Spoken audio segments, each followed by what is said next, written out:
Title: The Price of Our Home. Chapter 1. The Renovation.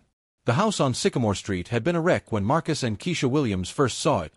Peeling paint, a sagging porch, and a backyard choked with weeds. But they saw what others didn't: potential. For 2 years, they poured their savings and sweat into the place. Marcus, an architect, redesigned the layout himself, knocking down walls to create an open-concept living space. Keisha, a graphic designer with an eye for detail, restored the original hardwood floors and hand-painted the kitchen cabinets a warm cobalt blue. They replaced the roof, updated the plumbing, and added a deck where they imagined their future kids playing. By the summer of 2022, the house was unrecognizable. Their friends joked that they'd turned a teardown into a dream home. That's when they decided to refinance. Scene 1. The first appraisal. The appraiser, a white man in his 50s named Richard Caldwell, arrived in a polo shirt and khakis, his demeanor polite but detached. He barely looked at Marcus and Keisha when they greeted him at the door. "Just wait outside, please," he said, already typing into his tablet. "I'll let you know when I'm done." Keisha exchanged a glance with Marcus. They'd heard stories, but they weren't worried. The numbers would speak for themselves. 2 days later, the report arrived. $425,000. Marcus stared at the figure, then at their real estate agent, Lena, a no-nonsense black woman who had sold half the homes in their neighborhood. "That's $150,000 under comps," Lena said, her voice tight. "There's no way." Keisha scrolled through the report. Richard had marked down their home for over-personalized design choices and lack of curb appeal. Marcus laughed bitterly. "He docked us for paint colors?" Lena sighed. "I've seen this before." Scene 2. The research. That night, Marcus dug into Richard Caldwell's appraisal history. A pattern emerged. Homes in majority black neighborhoods consistently appraised 10 to 20% below identical homes in white areas. Black homeowners who challenged low appraisals were often labeled difficult. One family had even removed all traces of their black identity before a second appraisal, and the value jumped $175,000. Keisha's nails tapped against her laptop. "We should try it." Marcus frowned. "Try what?" "Let's see what happens if they don't know we're black." Scene 3. The plan. They enlisted their friend Jake, a white colleague from Marcus's firm, to play the owner for a second appraisal. The white heavy checkmark took down family photos, including their wedding portrait. White heavy checkmark replaced Keisha's art, vibrant Afrofuturist pieces, with generic landscapes. White heavy checkmark cleared out books by black authors. White heavy checkmark had Jake answer the door while they happened to be out. The new appraiser, a younger woman named Sarah, spent an hour touring the house, nodding approvingly at the minimalist aesthetic. Her valuation came back a week later. $625,000. Marcus and Keisha sat in silence at their kitchen table, the two reports side by side. Keisha's voice was quiet. "So it's true." Marcus folded the papers slowly. "Now we prove it." End of Chapter 1. Upcoming chapters. Chapter 2. The lawsuit. Marcus and Keisha take on the appraisal industry, but face backlash. Chapter 3. The media storm. Their story goes viral, exposing a nationwide problem. Chapter 4. The Reckoning. A bittersweet victory, and the cost of fighting. Theme. A home is more than a number. It's a testament to who the world thinks deserves wealth. Chapter 2. The lawsuit. Marcus sat across from their lawyer, Erica Vasquez, a civil rights attorney with a reputation for dismantling systemic bias. She flipped through the two appraisals, her expression hardening with each page. "This isn't just negligence," she said finally. "This is textbook discrimination."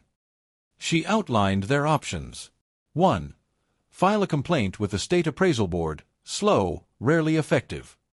2. Sue Richard Caldwell and his firm for racial bias, expensive, public. 3. Go to the media and force a reckoning, dangerous, but powerful. Keisha tapped the $625,000 appraisal. "We do all three." Scene 1. The backlash. The appraisal board's response was a masterclass in bureaucratic dismissal. Without explicit admission of bias, we cannot prove discriminatory intent. Asterisk. Richard Caldwell's firm issued a statement. Asterisk. Our appraisals are data-driven. The Williamses' emotional reaction doesn't change the market. Asterisk. Then came the anonymous comments on local news articles. Asterisk. If they don't like the value, maybe they should have bought in a better neighborhood. Asterisk. Asterisk. This is why I don't hire black contractors. Too sensitive. Asterisk. Marcus deleted his social media apps after the third death threat. Scene 2. The media storm. But then the New York Times picked up the story. Journalist Nia Carter arrived at their home with a camera crew, interviewing them under the sycamore tree they'd planted together. "This isn't about our house," Keisha said, voice steady. "This is about every black family told their dreams are worth less." The segment aired with a damning comparison. A nearly identical home in a white neighborhood, appraised $250,000 higher. Testimonies from 12 other black families with the same story. By morning, #appraisal bias was trending. Scene 3. The Reckoning. The lawsuit hit federal court. Erica presented statistical analysis of 1,000 appraisals in their county, showing black-owned homes consistently undervalued.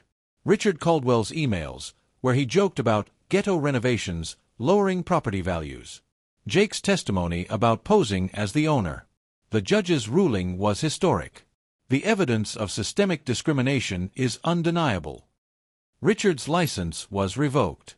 The appraisal board was ordered to re-evaluate 5,000 past cases.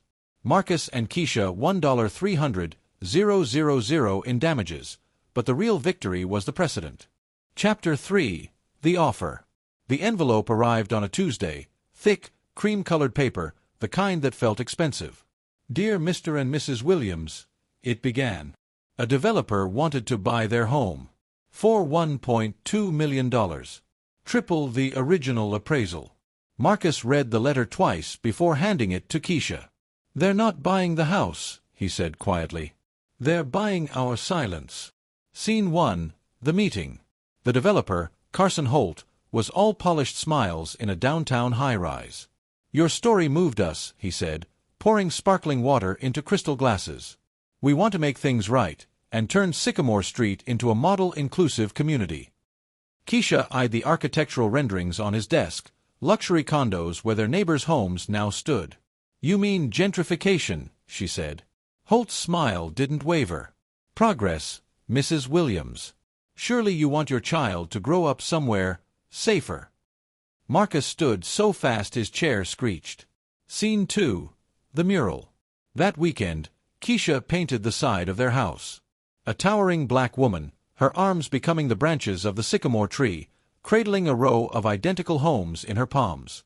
The words, "Our worth is not yours to appraise," arched above in gold. Neighbors brought ladders to help. News helicopters circled.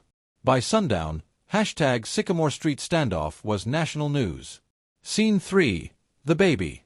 The pregnancy test was unexpected. Keisha stared at the 2 pink lines, trembling. How do we bring a child into this fight? Marcus pressed his forehead to hers. The same way our parents did, with armor and love. That night, they sat on their restored porch, listening to the crickets. "We're not selling," Keisha said. Marcus squeezed her hand. "Never." Chapter 4. The Fire. The smell of smoke woke them at 3:17 a.m. Marcus bolted upright, the alarm blaring as orange light flickered through the blinds. He grabbed Keisha, now 6 months pregnant, and they stumbled outside just as the first flames licked up the side of the house, the side with Keisha's mural. Firefighters arrived in time to save the structure, but the mural was charred beyond recognition. The lead investigator pointed to the gasoline canisters left in their azalea bushes. "This wasn't random," he said. Scene 1. The Note. Taped to their mailbox the next morning. "Take the money and run, NS. Next time we won't miss." Asterisk. The handwriting matched the developer's inclusive community proposal envelope. Erica Vasquez arrived with a forensic team. "Holt's smart enough to hire lackeys," she said. "But we'll bury him." Scene 2. The White House. 2 weeks later, a black SUV pulled up to their curb. A woman in a crisp pantsuit introduced herself as senior advisor to the president. "We've been tracking appraisal bias nationwide," she said. "Your case is the tipping point." That evening, the president announced an executive order. All federally backed appraisals would now require racial bias audits. Holt's company was first under the microscope. Scene 3. The Birth. Sycamore Justice Williams entered the world on a stormy April night, her tiny fist gripping Marcus's finger like she already knew the weight of her name. Keisha kissed her forehead as the sunrise painted their repaired mural in new light. The words now read, "Her worth will be legendary." Epilogue. 5 years later. The Williams home was declared a historic landmark. Carson Holt served 18 months for conspiracy. Sycamore's first day of kindergarten was front-page news. As they walked her to school, past a neighborhood now dotted with murals like theirs, Marcus whispered, "We won." Keisha adjusted Sycamore's backpack. "No, baby. We just got started." The end.